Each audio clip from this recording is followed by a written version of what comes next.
Hello everyone, hope you're doing well. We're happy to have people joining us from all over the world. If you're new here, welcome to the family. Don't forget to like and subscribe. Breaking news. A major ambush has taken out 10 Israeli officers in Gaza, causing full alert. Shocking leaks claim that former U.S. President Donald Trump gave the green light for the Houthis to fight in Gaza.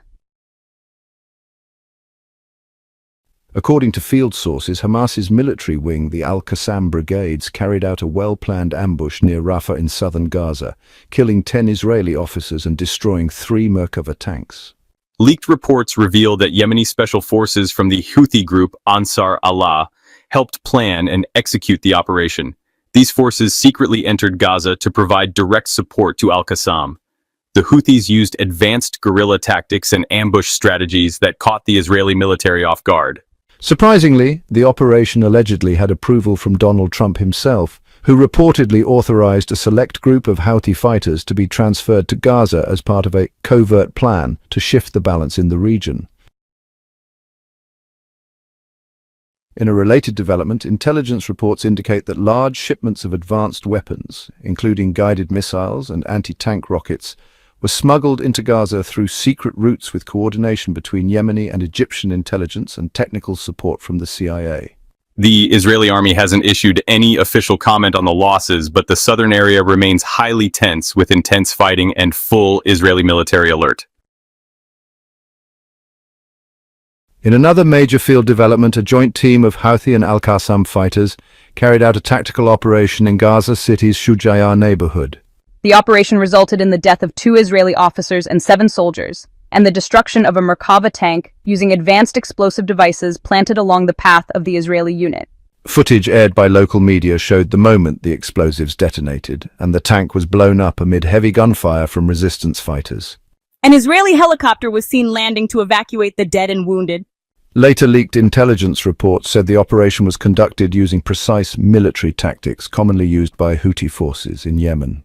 The planning was supervised by experienced Yemeni officers who shared their expertise in guerrilla warfare with Hamas fighters. After the ambush, Israeli forces launched a large-scale alert in Shuja'iyah with extensive drone surveillance, fearing more ambushes. More leaks confirmed that a group of Houthi fighters had joined Al-Qassam units inside Gaza. These fighters reportedly crossed into Egypt and then illegally entered Gaza through tunnels. The reports also said this group includes highly trained guerrilla fighters who were integrated into Hamas units for special operations. Sources claim that many of the recent deadly ambushes targeting Israeli troops in Gaza were directly planned by Yemeni military experts. A respected American magazine published a special report this week, highlighting these developments and pointing out the emergence of new, innovative ambush tactics in Gaza. It noted that the methods resemble those used by the Houthis in Yemen, such as multi-stage ambushes, disguised explosives, and surprise attacks on advancing units. The report concluded that this collaboration between Hamas and the Yemeni fighters presents an unprecedented challenge for the Israeli military. It's believed that much of the recent human and material losses suffered by Israel in Gaza are due to these imported combat tactics. Neither Hamas nor the Al-Qassam Brigades have issued any official statements about this information at the time of writing. Meanwhile, the Houthis announced today that they launched a long-range ballistic missile targeting Ben Gurion Airport in Tel Aviv. According to the Houthi military spokesperson, the missile directly hit 2 Israeli military cargo planes. A video footage shared by Houthi-affiliated media and several global outlets showed the missile striking the military runway, causing a massive fire that engulfed 2 Hercules C-130 planes loaded with military equipment.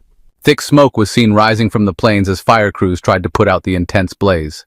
Israeli media confirmed that Ben Gurion Airport went into full emergency mode. All flights were suspended and rerouted to other airports, including Haifa and Ramon in the south, while emergency crews rushed to the scene and surrounding roads were shut down. All roads leading to the airport were completely shut down. An Israeli army spokesperson admitted that the missile defense system failed to intercept a long-range missile without giving further details. Security sources reported that Israeli authorities ordered bomb shelters to be opened in Tel Aviv and surrounding areas, anticipating more attacks. This comes amid rising tensions and increasing exchanges of fire between the resistance axis and Israel. Al-Qassam Brigades released new footage showing a complex ambush against Israeli forces in Rafah, southern Gaza. The ambush was part of their ongoing campaign, the Gates of Hell. The video showed the second ambush in this series, which took place on Wednesday, May 7th, east of Rafah. At the beginning of the video, a field commander from Al-Qassam declares, "Let the gates of hell swing wide open," as scenes from the previous episode are replayed. The aerial footage clearly shows key locations in the ambush area: Project Roundabout, Salah al-Din Street, the Eastern Barracks, and the advance axis, known as the Killing Zone. According to Al-Qassam, the operation began by bombing the ground floor of a house where several Israeli soldiers were hiding. They used anti-fortification and anti-armor shells, then clashed with the soldiers using appropriate weapons.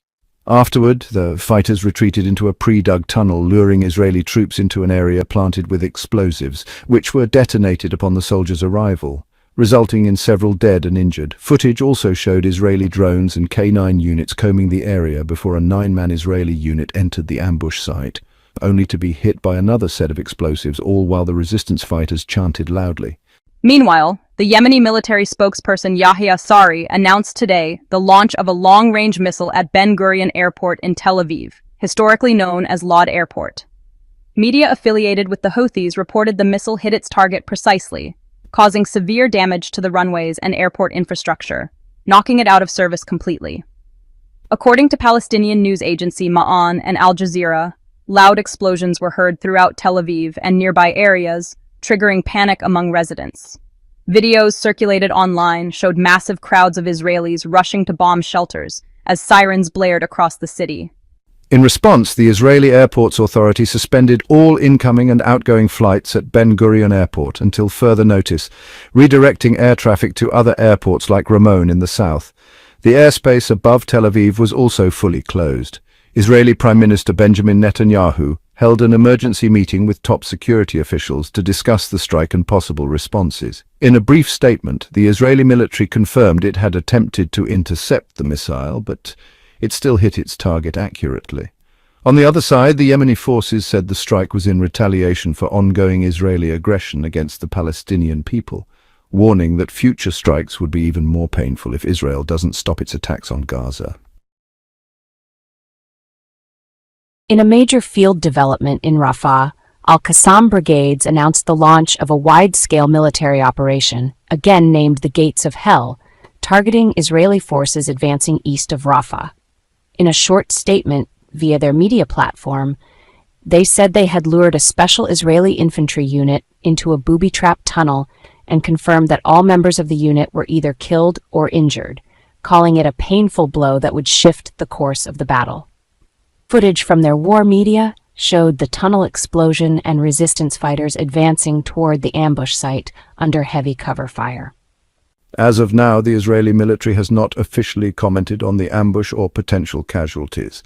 However, Israeli sources did acknowledge a serious security incident in eastern Rafah. Since early morning, there's been heavy military air traffic over Gaza. Al Jazeera reported that the operation was in response to recent Israeli massacres of civilians in Rafah, which killed dozens of women and children. At the same time, international calls for a ceasefire and opening humanitarian corridors are growing. A spokesperson for Al-Qassam stated, "This is just the beginning of wider battles," urging Palestinian factions in the West Bank to step up operations against Israeli forces on all fronts. In a dramatic escalation between two nuclear neighbors, Indian forces last night launched air and missile strikes on 9 targets inside Pakistani territory, including areas in Pakistani-controlled Kashmir. The operation, called Operation Sandur by New Delhi, was said to be in retaliation for an earlier attack in the Indian region of Bahajam, Kashmir, which killed 26 Hindu tourists. India blamed militant groups like Jaish-e-Mohammed and Lashkar-e-Taiba, claiming they were backed by Pakistan. Pakistan, however, denied any terrorist infrastructure in the targeted areas and called the attack an open act of war that killed 26 civilians and injured 26 more, including women and children. The Pakistani military announced it had shot down 5 Indian warplanes, including Rafale, Sukhoi 30, MiG-29 and a drone, in immediate retaliation.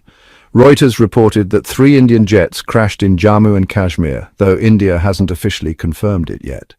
The line of control in Kashmir saw heavy shelling and gunfire, leading to dozens of civilian casualties on both sides. The conflict also disrupted air travel. India shut down several airports and cancelled over 50 flights, while Pakistan rerouted flights to Karachi and declared a state of emergency in Punjab. Schools in Indian-administered Kashmir were also shut down. The UN, US and China called for restraint, warning that continued escalation could lead to an all-out confrontation. Pakistan reaffirmed its full readiness to defend its sovereignty and vowed that its response would be firm and appropriate. Thanks so much for watching. Let us know what you think in the comments, and don't forget to subscribe and turn on notifications. At S News, we're committed to bringing you traditional and fair news coverage. See you in